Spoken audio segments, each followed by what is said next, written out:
Ah, le social selling. Quelle utopie! Depuis que vous vous êtes inscrit, vous n'êtes pas encore arrivé ni à séduire de nouveaux clients, ni à trouver un job pérenne. LinkedIn, un nouvel Eldorado, à d'autres. Il faut être sur LinkedIn comme autrefois avoir un site internet au début du siècle.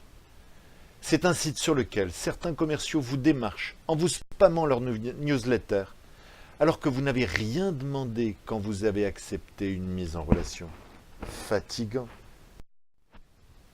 Pourtant, si je vous disais qu'il existe de sérieuses pistes, validées par les neurosciences, qui peuvent vous aider à inspirer davantage confiance, sympathie et autorité, cela vous servirait-il à atteindre vos objectifs?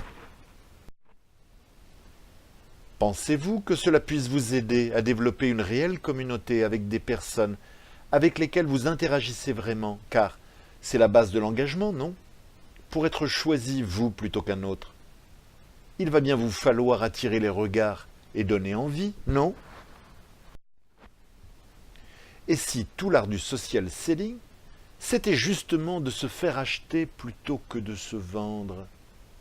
Nous allons vous apprendre à être plus séduisant et à donner envie de plus qu'une simple mise en relation, sitôt oubliée. Vous allez ainsi interagir plus facilement avec les bonnes personnes, qui ne sont pas forcément celles que vous avez déjà identifiées. C'est ce que l'on appelle la force des liens faibles. Rejoignez-nous sur nos webinaires, ils sont gratuits. Ils vont vous permettre d'obtenir des éléments concrets, directement applicables, pour améliorer votre personal branding.